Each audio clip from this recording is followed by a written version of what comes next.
Et oui, ça y est, vous l'avez fait. Il y en a 500 maintenant, 500 abonnés à cette chaîne sur le tournage. Comme promis, je vous montre et je vous explique le geste de la première montée.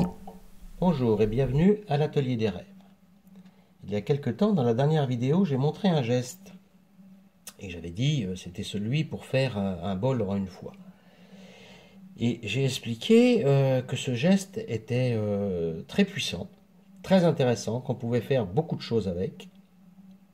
Et je m'étais donné pour but de l'expliquer quand il y aurait 500 abonnés à cette chaîne consacrée au tournage. C'est maintenant chose faite, donc merci à tous ces nouveaux abonnés. Et je vais essayer du mieux que je peux de vous expliquer le geste que vous avez vu dans la vidéo précédente. On peut appeler ce geste-là le geste de la première montée. Des fois, on entend dire la première tirure. Alors pourquoi on emploie ce geste? Déjà, il y a une raison mécanique.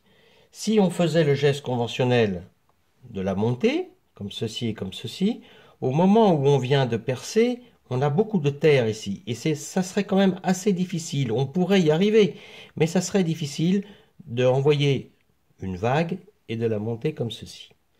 Alors, on emploie un autre geste. Il en existe plusieurs, de première montée, première tirure, comme vous voulez. Il y en a avec les pouces, comme ceci. Il y en a avec 3 doigts. Je vais vous montrer aujourd'hui celui que je trouve le plus approprié. Et il est vraiment efficace que s'il y a 2 mains. Alors, que ceux qui ont fait de la plongée sous-marine lèvent la main. Donc je regarde à l'écran, je ne vous vois pas, mais j'en devine quand même quelques-uns. Ceux qui ont fait de la plongée sous-marine vont être avantagés. Pourquoi? Eh bien parce qu'ils connaissent déjà un des gestes. Vous savez que quand on est sous l'eau et qu'on veut dire à toute la palanquée que l'on est bien, que tout est OK avec son matériel, on fait ce geste-là. Le OK de la plongée, c'est ça. Eh bien, on va faire exactement la même chose sur la pièce. Donc ça, c'est la partie la plus simple. La partie numéro 1, la plus simple, c'est ce geste-là. Le OK. On va enserrer la pièce avec les 3 doigts de la main. Et le pouce et l'index vont venir dans la pièce. Comme ceci. Le rôle, c'est un rôle de maintien. Il peut être plus, parce que si l'on pousse vers l'avant, on va refermer la pièce. Et si l'on laisse faire vers l'arrière, la pièce va grandir. À la limite, on pourrait aussi, avec ce geste, faire une assiette. Je ferai peut-être une démonstration un jour d'hiver prochain. La deuxième main, ça va être un peu plus compliqué. Elle va pincer. Pouce et index, comme ceci. Le pouce qui frotte sur la girelle. L'index, très important, qui frotte sur le fond de la terre. Il faut avoir un fond pour que ça marche. Il faut que le pouce soit dessous l'index. Autrement, ça ne fonctionne pas. Quant aux autres mains là, ils peuvent avoir un rôle de guide. On peut mettre le petit doigt à l'extérieur, comme ceci. Ça peut guider. Maintenant, les appuis. J'ai les 2 coudes sur les cuisses. J'enserre ici. J'insère les 2 pouces à l'intérieur. Et là, je vais pincer. Je pince, je pince. Alors là, ça s'est peut-être pas entendu. J'arrête. Ce geste est tellement puissant parce qu'on donne beaucoup de pression ici. Et ici, et on maintient la terre, on l'empêche de monter dans un premier temps. Que rien ne résiste à cette pression, même pas les bulles d'air. Donc là, il y en a une qui vient d'éclater. Il y avait une petite bulle d'air dans le fond, je l'ai entendu, qui cassait. Donc je reprends la position, comme ceci, comme ceci. Je serre, et une fois que c'est serré, je n'ai plus qu'à monter l'ensemble. Dès que ça accroche, je l'ai dit 100 fois, on s'arrête doucement. On remet de l'eau ou de la barbotine. Et on reprend le geste là où on en était. vous voyez que quand on l'applique bien, en une tirure, on arrive déjà très très haut. Là, en centimètres, nous sommes certainement pas loin.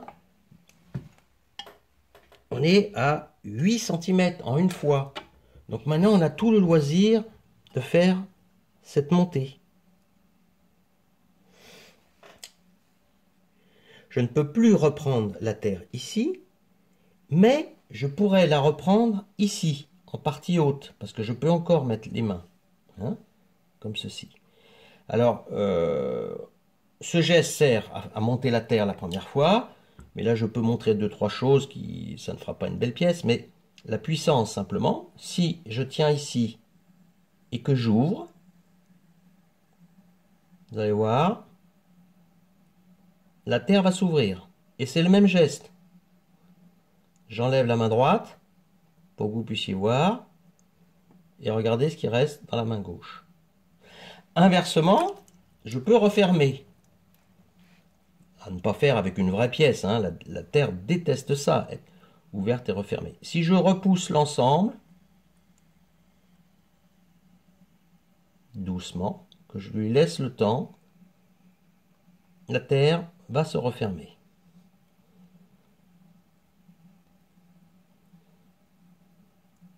Je rouvre la main droite qui a guidé, comme ceci, et on retrouve ici le geste. Vous voyez, la terre, elle est maintenue de partout, elle est maintenue sur le côté à droite, elle est maintenue à l'intérieur, ici et ici, elle est maintenue sur le dessus par la pression de l'index et du pouce. Là, il y a très peu de terre, mais si on avait mis 2 kg, on aurait un gros boudin comme ceci, et on pourrait aussi le faire. Voilà, c'est ce geste-là que je voulais expliquer le mieux possible. Maintenant, je ne me fais pas d'illusions, ce n'est pas par vidéo et d'une façon virtuelle qu'on apprend la poterie. Ça peut simplement donner des envies, les envies de rejoindre un atelier, ce que je vous conseille, parce que ce que je ne pourrai jamais corriger et vous indiquer par vidéo, ce sont vos propres erreurs. Chaque élève a des défauts, des façons qui ne sont pas bien appropriées pour ce geste, par exemple. Et ça, on ne peut pas les corriger à distance sans les voir. J'espère que ça vous a apporté quelque chose, au moins l'envie de rejoindre un atelier de poterie. Merci, à bientôt pour de nouvelles aventures dans l'atelier des rêves dans l'Indre.